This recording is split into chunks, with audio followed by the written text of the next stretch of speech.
Hey guys, it's Miss Johnson, and I'm here to bring you the second piece of our section 11.2 notes. We're going to talk about Udiff today. We're going to revisit the concept of looking at the same subject that submits two different values. So it's like a two-sample test, except that the same person is doing both treatments. And we're going to take a difference in those two treatments, and that's what we are going to find. That's what we're going to test. So it ends up being actually a one-sample test, even though it's considered a difference, because it's the difference in the same subject doing something twice.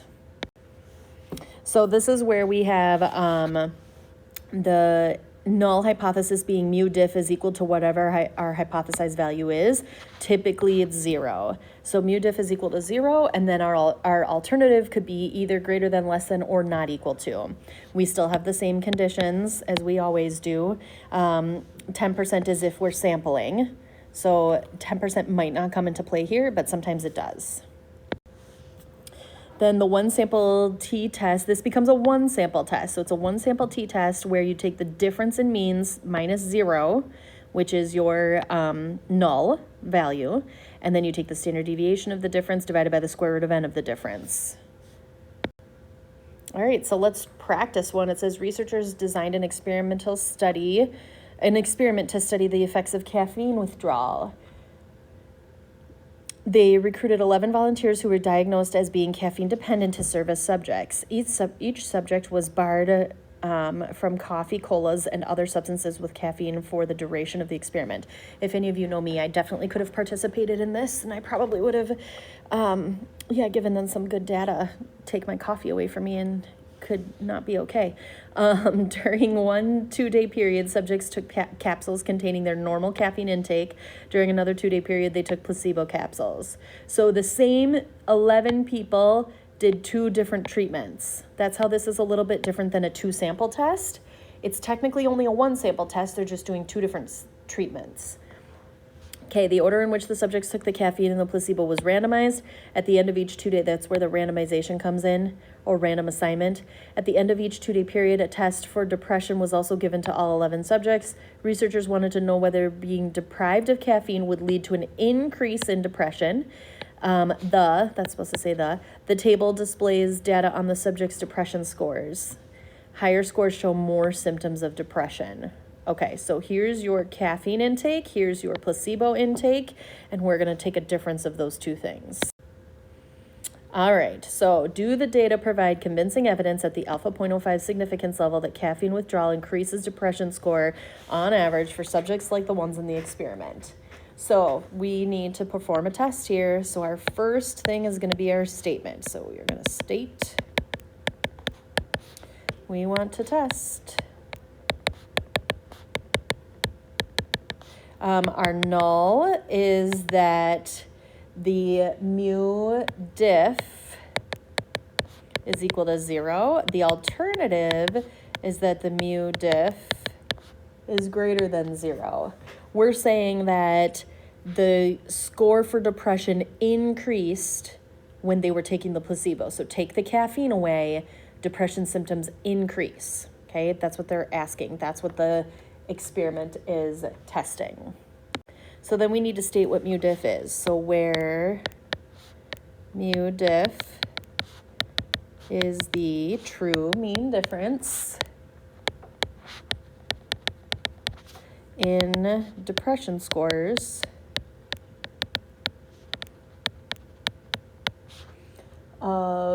and we should do placebo minus caffeine.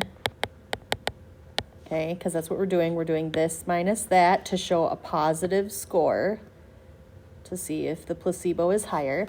So placebo minus caffeine for subjects like these.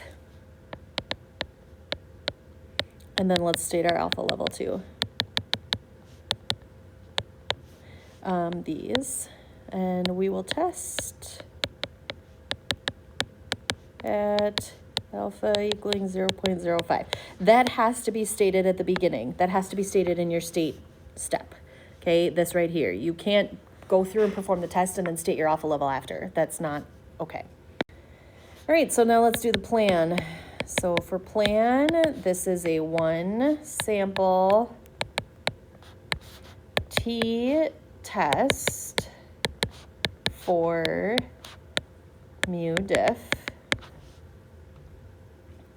Random subjects were randomly assigned to which order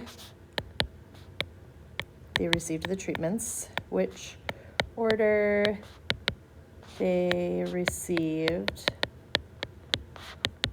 the treatments. So 10% we don't need here. We're using all 11 subjects, and we are not skipping anybody, and we're not pulling a sample from a larger population. These are voluntary people, and we're using all 11 of them. The only thing that we need to address is the randomness. So now let's talk normal large counts. So the sample size is small. Okay, that's the first thing. N is equal to 11, which is less than 30. So then we need a graph. So we graph.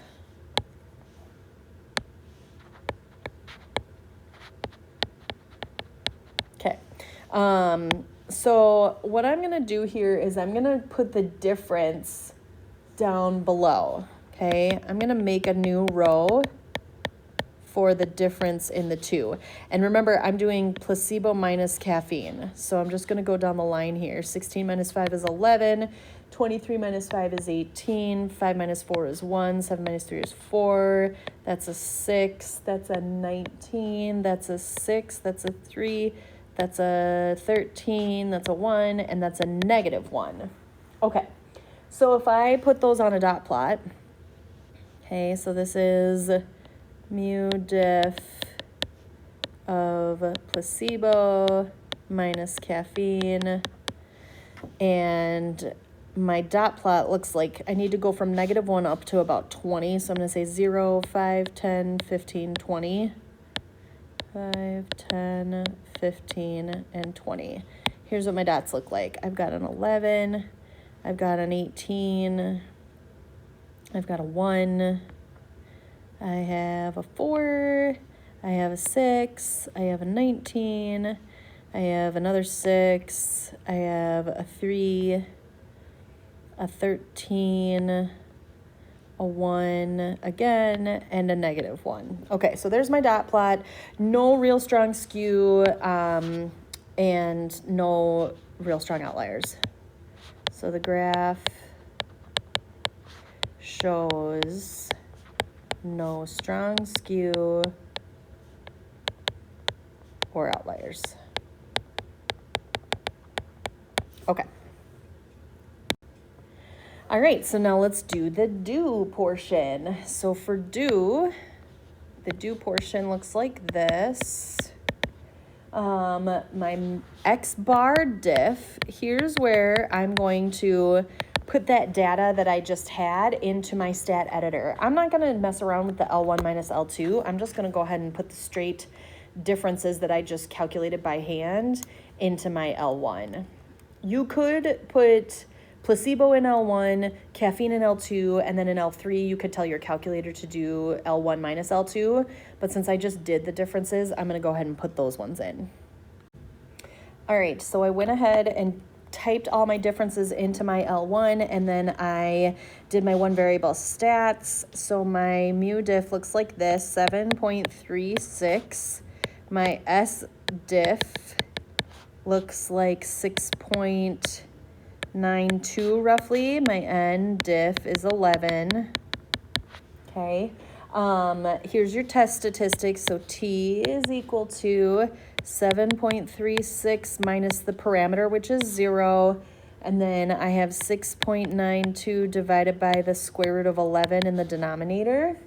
That gives me a test statistic of 3.53. I also know that my degrees of freedom are going to be 10. That's 11 minus 1. And I would definitely put this into your calculator. So if I go to stat, I go to tests. This is a one sample t-test. In fact, that's just t-test. So in your calculator, you would do stat and then test, and it's a t-test, okay? I'm gonna do stats.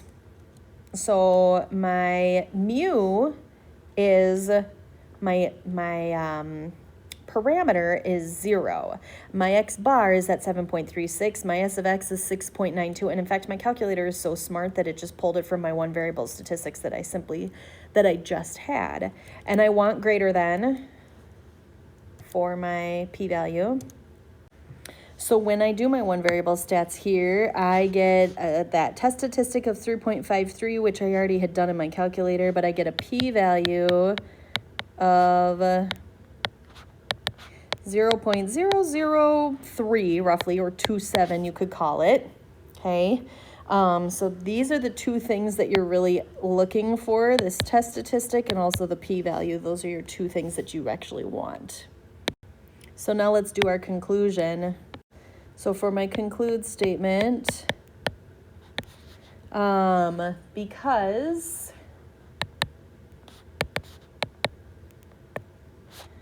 the p-value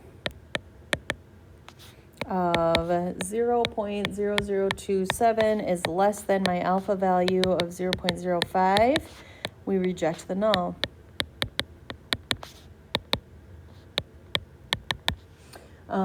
We have convincing evidence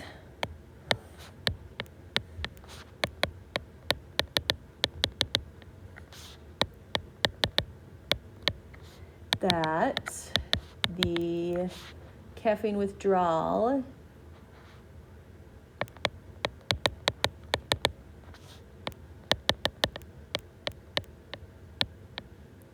can increase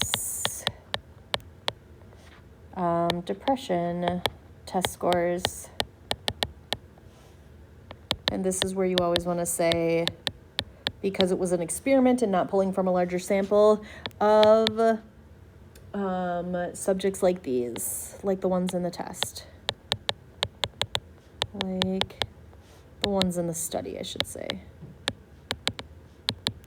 Whenever you're doing an experiment like that, where you've assigned every single person in the experiment, you need to generalize the fact that you are doing this in relation and relating it to a larger population. All right, so here's the difference. So paired data or two samples. When you're looking at mu1 minus mu2, you're looking at two different samples. They come from two independent random populations, two different populations, two groups in a randomized experiment. Okay, so two different groups of people doing two different things. Paired data, on the other hand, is when you have one random sample of one population of interest and they're doing a randomized experiment. So that's where they either do the treatment twice or something like that. So be careful. The proper inference method depends on how the data were produced. So hopefully that makes sense about the two different procedures.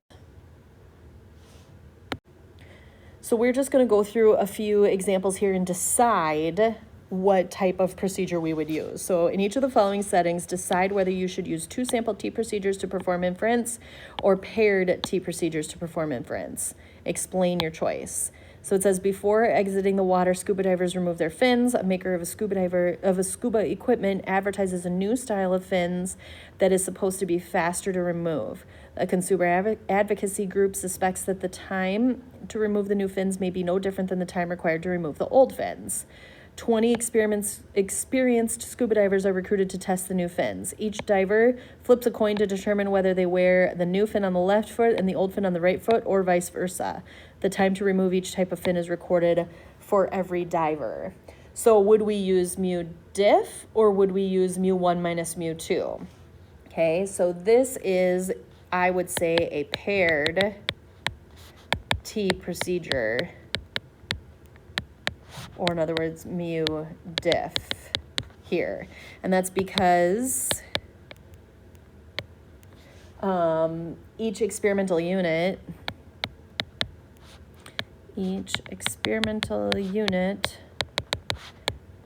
will take measurements, or will perform basically each treatment.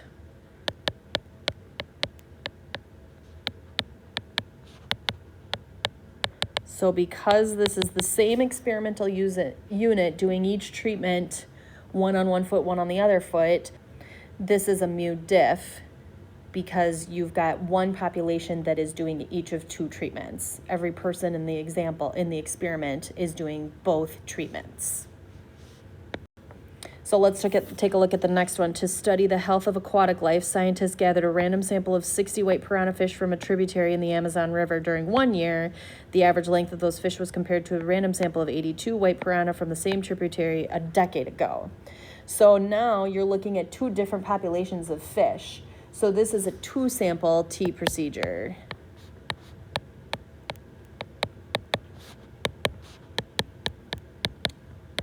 Procedures. And that's mu1 minus mu2 because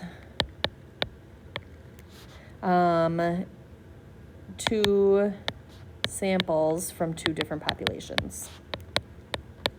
It's not the same population doing two different things. It's two different populations collecting the same data.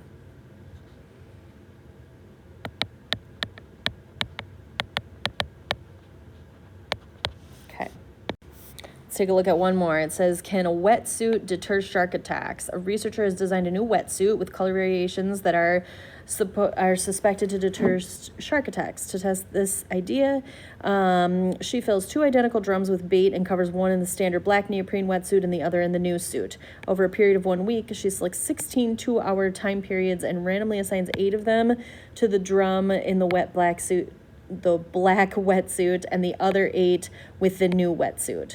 During each time period, the appropriate drum is submerged in waters, and the shark's the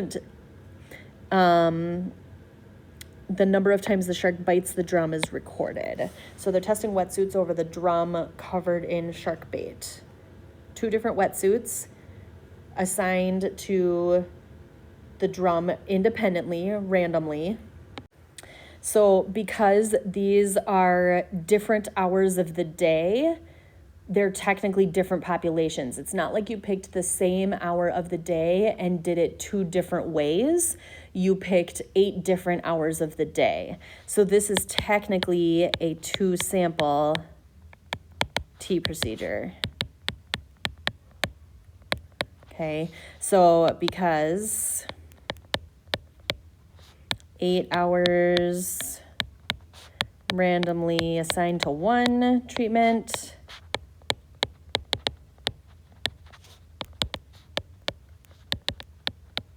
and a different 8 hours, different 8 hours randomly assigned to the other.